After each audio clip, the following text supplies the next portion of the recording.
नमस्कार प्रेक्षकांनो, सावळ्याची जणू सावली या मालिकेचा आजचा भाग फारच इंटरेस्टिंग आणि खूपच मस्त आहे. व्हिडिओ शेवटपर्यंत पहा. तर आता सखदेव आणि सारंग या दोघांचाही डिनर झालेला असतो आणि दोघेही नाईट वॉकसाठी गावात आलेले असतात. दोघेही आपल्या गप्पा मारत मारत नाईट वॉक करत असतात आणि तेवढ्यातच सखदेवाला पानपट्टीच्या इथे एक माणूस दिसतो. तर हा माणूस दुसरा तिसरा कोणी नसतो तर अमरचा बाप असतो आणि त्याला बघून सखदेवाला खूप मोठा धक्का बसतो. तो बोलतो, अरे चा, हा तर अमरचा बाप आहे. तर प्रेक्षकांनो, अमर म्हणजे हा तोच मुलगा असतो ज्याच्याबरोबर सावलीचं लग्न होणार असतं आणि तिकडे सारंगचं त्या आसमी बरोबर.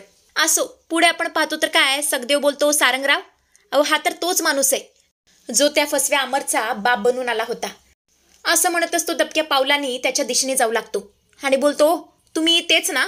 पण अमरचे डुप्लिकेट बाबा सखदेवाला बघून जाम घाबरतात आणि तिकडून पळ काढू लागतात. पण सखदेव सुद्धा शांत बसत नाही. तो सुद्धा त्याच्या मागे धावतो.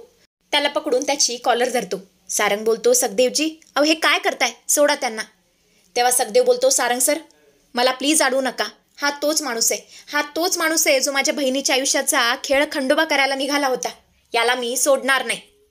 आणि तू पटकन सांग, तू त्या खोट्या अमरचा खोटा बा बनून माझ्या बहिणीच्या आयुष्याशी खेळत होतास होय? अरे सांग की. चल, तुला आत्ताच्या आत्ता पोलीस स्टेशनमध्ये घेऊन जातो. असं म्हणतच तो त्याची कॉलर धरतो आणि त्याला पोलीस स्टेशनमध्ये घेऊन जाऊ लागतो. तेव्हा अमरचा बा बोलतो, प्लीज मला माफ करा, मला पोलीस स्टेशनमध्ये घेऊन जाऊ नका, माझ्या हातून फार मोठी चूक घडली आहे. तेव्हा सखदेव बोलतो, तुझ्याकडून चूक झाली आहे ना, मान्य करतोयस ना तू, मग तुला या चुकीची शिक्षा मिळालीच पाहिजे. चल चल पोलीस स्टेशनमध्ये. तेव्हा अमरचा बा बोलतो, नाही, आम्हाला पोलीस स्टेशनमध्ये घेऊन जाऊ नका. आम्ही सगळ्यांनी मिळून हे नाटक केलं. त्यावेळी सुद्धा आमच्या मनामध्ये खंत होती. आम्ही एका निरागस मुलीच्या आयुष्याशी खेळतोय. पण तुम्हाला खरं सांगतो, आम्हाला त्यावेळेस पैशाची फार गरज होती, नड होती. माणसाला प्रत्येक गोष्टीचं सोंग घेता येतं, पण पैशाचं सोंग घेता येत नाही. आणि हे सगळं आम्ही आमच्या मनाने नाही केलं. जे जगन्नाथजींनी आम्हाला सांगितलं ना, तेच आम्ही केलं. खरं तर त्यावेळेला सुद्धा आम्हाला हे मनाला पटत नव्हतं, कारण सावली एवढी चांगली मुलगी शोधून सुद्धा सापडणार नाही. आणि आम्ही काय करत होतो तर त्या बिचारीला फसवत होतो. तेव्हा सखदेव बोलतो, पण काय फायदा, आता गुळाचा लेप लावून बोलून काहीच फायदा नाहीये. तुमच्यासारख्या माणसांचा ना भरोसा नसतो. 4 पैशांसाठी तुम्ही एखाद्याचा खून करायला सुद्धा मागे पुढे बघणार नाही.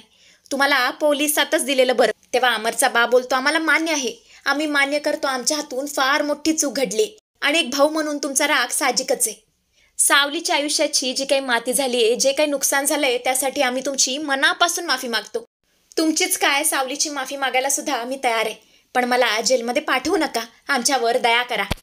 तेव्हा सखदेव बोलतो, तुम्ही माझ्या बहिणीच्या वाईटावरती टपला होता, तिच्या आयुष्याचा बट्ट्याबोळ करायला निघाला होता, पण तो विठ्ठल तिच्या पाठीशी होता. म्हणून सारंग सरांसारख्या देव माणसाला त्याने माझ्या बहिणीच्या आयुष्यात पाठवलं. हा जर माणूस नसताना तर माझ्या बहिणीचं काय झालं असतं कोणास ठाऊक. खरं तर या माणसाने माझ्या साऊची जबाबदारी घेतली आणि आता ती ज्या घरात आहे ना, तिकडे तिचं सगळं उत्तम चाललंय, बेस्ट चाललंय, उत्तम संसार चाललाय तिचा. तिच्यावर प्रेम करणारी, तिला सांभाळणारी माणसं मिळाली आहेत तिला. ती फार खुश आहे तिकडे.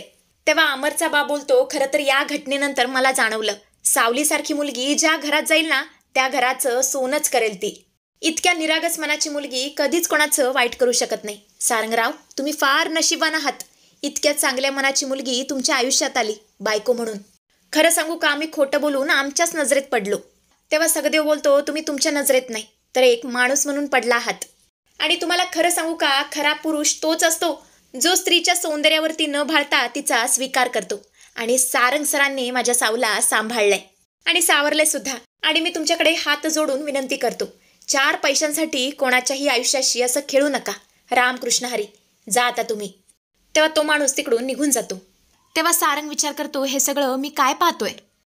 म्हणजे माझ्यासारखं सावलीला सुद्धा अंधारात ठेवलं गेलं होतं. तिच्या सुद्धा आयुष्याचा खेळ खंडोबा केला गेला होता. याचा अर्थ सावली चुकीची नाहीये. खरं तर ती सगळं नीट करत होती, पण तिचं कोणीच ऐकत नव्हतं. खरं तर मी सावलीला समजण्यात चुकलो, हे मात्र खरं. तेव्हा सखदेव बोलतो, सारंग सर, अहो कसला विचार करताय, चला घरी जाऊ, रात्र खूप झालीये. असं म्हणतच दोघेही घरी परत येतात. सारंग घरी आल्यावर पाहतो तर काय, सावली कपडे काढत असते. म्हणजे अंगावरची नाही तर वाळत घातलेली कपडे काढत असते. सारंग तिथे येतो आणि कॉटवरती बसतो. पण या सगळ्या गोष्टींचा विचार करत असताना त्याला जाम थंडी वाटत असते. तो कुडकुडत असतो आणि त्याला बघून सावलीच्या लक्षात आलेलं असतं की त्याला थंडी वाजते. ती त्याच्या मागे जाते आणि त्याच्या अंगावरती शाल घालते. सारंग इतका खुश होतो, त्याला खूप छान वाटतं. तो आता सावलीकडे एकटक बघू लागतो. सावली सुद्धा त्याच्याकडे एकटक बघू लागते आणि बोलते, अरे बापरे, सारंग सर तर शाल टाकून सुद्धा कुडकुडतायत, म्हणजे त्यांना अजून थंडी वाजते, मला काहीतरी करायला हवं. पण सारंग मात्र भलताच विचार करत असतो.